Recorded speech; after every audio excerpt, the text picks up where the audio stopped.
Hey folks, Dooger here. Welcome back to my channel. Today we're going to be covering a movie. It's called The Girl King. It came out in 2015 and it's about an hour and 46 minutes long. It stars Marlene Buska, Sarah Jaden, and Michael Nyqvist. Now, Michael Nyqvist, you might remember him from the original The Girl with the Dragon Tattoo movie. He played Michael Bloomquist in that movie, and he was one of the lead characters who was investigating a murder that occurred back in the 60s. So, that's what he's most well known for. But this movie is about the life of Queen Kristina of Sweden. She wrote from 1632 to 1654.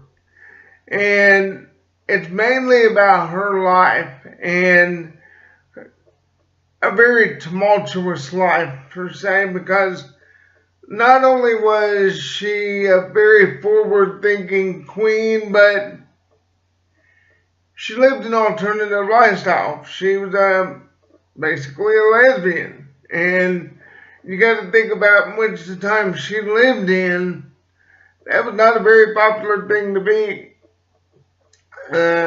She lived in a Lutheran country, and she had a lot of forward-thinking ideas regarding religion, philosophy, love, life, that kind of thing. Well, the movie starts out with the death of her father. And he was killed at the Battle of Lutzen in 1632. She was 6 years old at the time. And her mother kind of went crazy. Basically had his body embalmed and fled all throughout Europe, carrying his body with her for 2 years. Forced the young Kristina to kiss the body. I mean, just weird. Well, anyway, Michael Nyqvist, who plays the Chancellor, was given orders by King Gustav, her father, to take Kristina and make sure that she receives the education of a king. She was basically raised as a boy, not a girl. So as a result, she dressed like a man and acted like a man. And anyway, at the age of 6, she becomes Queen of England, or Queen of Sweden. My bad. And what was interesting is when she was coronated as a king.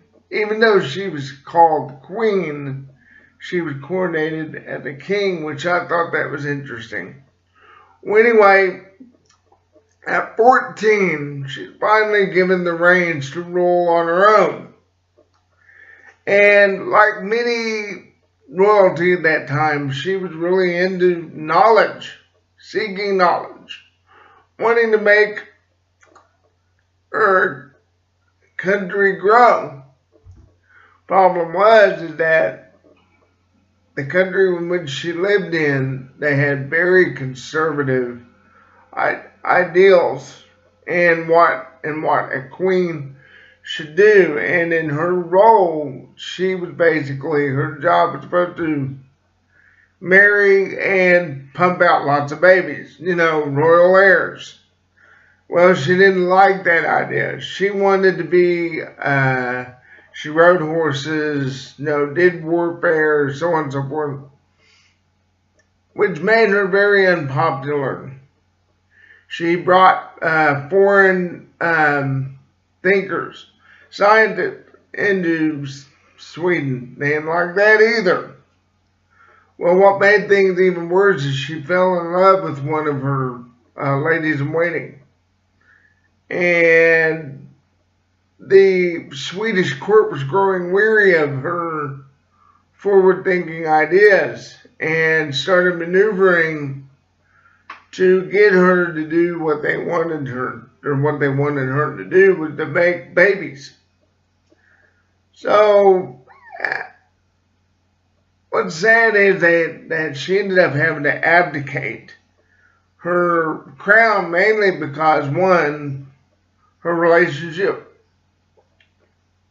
with the young woman. Two, she was adopting Roman Catholicism.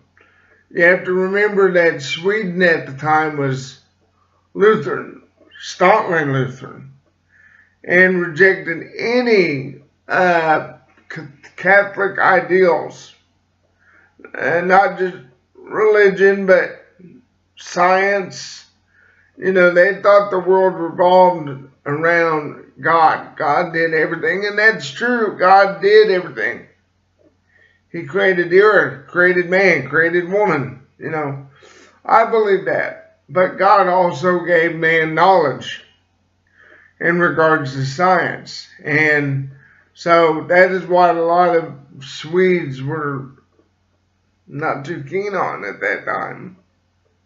So when she abdicated, she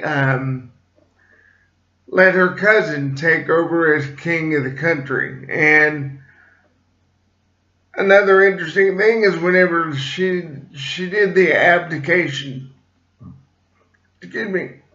ceremony, they basically removed her of all her royal garments. So when she left, she was wearing nothing but a white gown. But she had to remove her own crown and give it to her cousin, which was not the norm. And afterwards, after she left, she basically went from country to country. She took about half of Sweden's wealth with her. And she is the only royal woman to actually be buried in the Vatican, which is interesting. But she lived a full life. She died at the age of 62, which actually was very old for a woman in that period of time. But it was really the movie itself was really good. It was a great plot line. I mean, the acting was great. I really had nothing against this movie. Even the love, or the sideline of their love story, Kristina, Queen of Sweden, and this Countess, her lady in waiting, that was even interesting to me because, one, here's a royal living an alternative lifestyle in secret, and two, having to navigate, you know, the extreme conservatism of those times. And but here's where I didn't like it, and this is one of my biggest. Before I say what I didn't like about it, there's another thing I wanted to touch on. It was a Canadian crew, but mainly a Swedish.